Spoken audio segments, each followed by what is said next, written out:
My day starts when I pull onto Madison Avenue, because the first thing I see is all of our guests lined up to come in. I turn all the lights on, I turn all the ovens on, and the first people I actually deal with are my cooks. Right? After you finish cutting up, we cook food from scratch. We chop up vegetables from scratch. They take the bread and they slice it into pieces. We find a little bit of this, a little bit of that.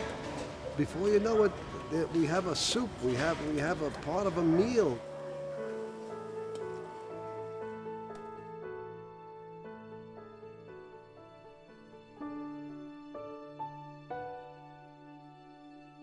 There are so many Long Islanders that are only a paycheck away from needing our assistance.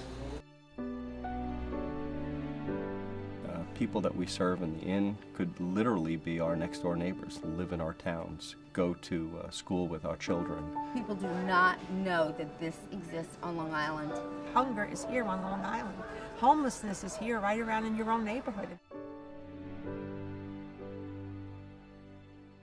Nobody plans to be homeless. Nobody wakes up and says, I think I'm going to be homeless today.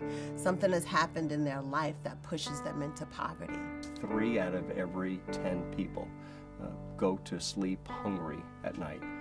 How do you put food on the table if you don't have a job? How do you send your daughter off to school when you don't have money to buy clothing? To see people walking with their families, and this is their only hot meal of the day, it's really gut-wrenching. I thank goodness that they do have a loving place like the inn that does care about them.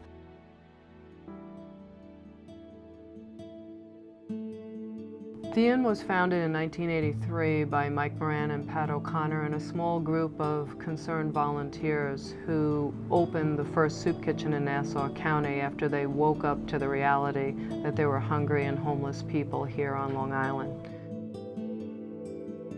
From that first soup kitchen in Hempstead, today we have soup kitchens operating across Nassau and Suffolk County where everyone is offered a free, hot, nutritious meal with no questions asked. We also operate several emergency shelters for anyone who is homeless, and we have a long-term housing program with supportive services for people who want to break the cycle of poverty.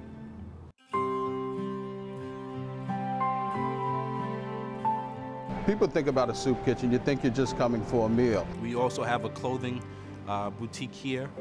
People can come in and they can take shoes or a jacket. They need clothing for jobs, or they just need clothing period for their kids to go to school.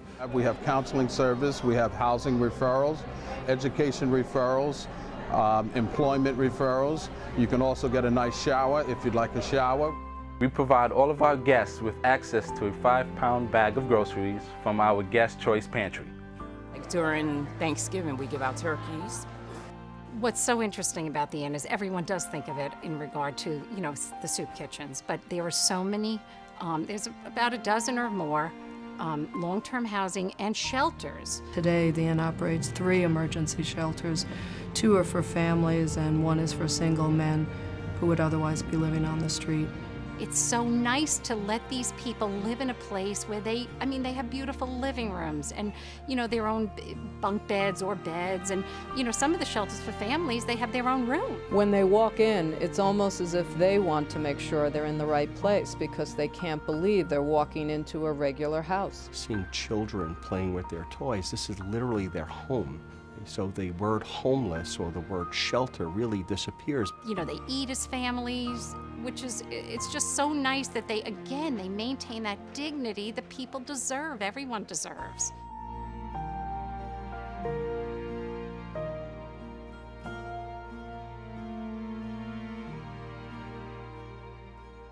I think that the people who work here are passionate. The staff is, I marvel at them. I could never do what they do. There are people coming in, asking for clothes, asking for showers. Some need counseling, some need help with getting insurance. 400 or 500 people per day. 3 people run this. The volunteers just do an absolutely incredible job. I am so proud to be affiliated with something like this. I really am. It's an amazing place to work. Everybody should be able to help someone. There's that saying, to give back.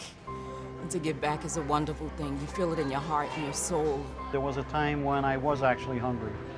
And if I can just, if my coming here for 4 or 5 hours help somebody not be hungry, that's a simple thing for me to do. When somebody walks out after having their meal and they say something like, thank you, that's how we volunteers get paid.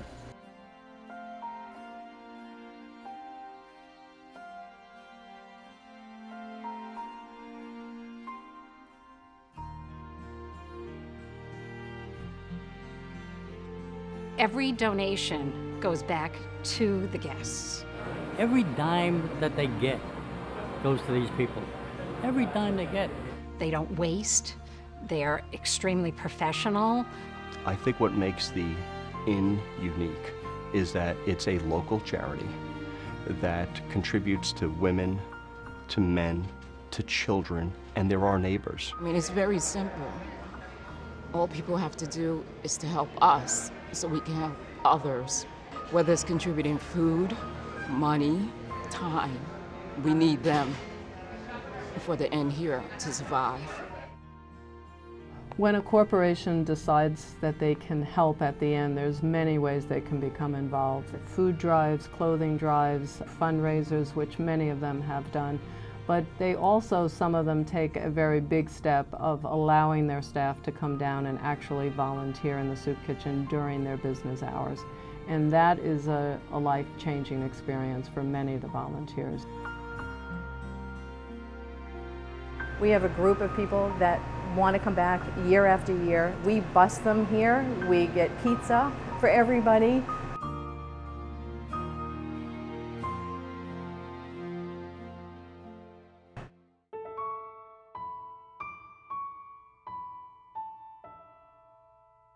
Without the Inn. Oh my God. I don't know. Without the Inn, these people would be on the streets sometimes without any clothing, without any food. And we all know that that cannot be. Oh, I would hate to see what would this area be like without the Inn, because, I mean, it really does help people just get by day to day. You know, without the Inn, it's just devastating to me what these people would be doing. What would they do? Where would they go? You know, what would they have? Nothing. I just can't imagine them being hungry, especially these little kids. I can't imagine these kids being hungry. That would kill me. We can't solve all the problems of the world, but if you can make one little difference in somebody's life, that really means a great deal.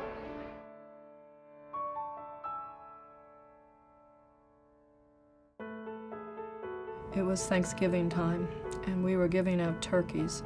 This one man came in, and I was watching him, and I could see right away he had never been in the building before. He went to reach in his pocket to get out what appeared to be his wallet, and one of the volunteers tapped him on the hand and said, "No, no, no, no, you don't need anything here." You could see it was welling up in him a sense of surprise that not only he, but the people in front of him and behind him were receiving in the same way. And he took the turkey, and now you could see his eyes were totally glassed over from tears in them. As he turned to leave, he had tears running down his face, and he said, "At least somebody understands."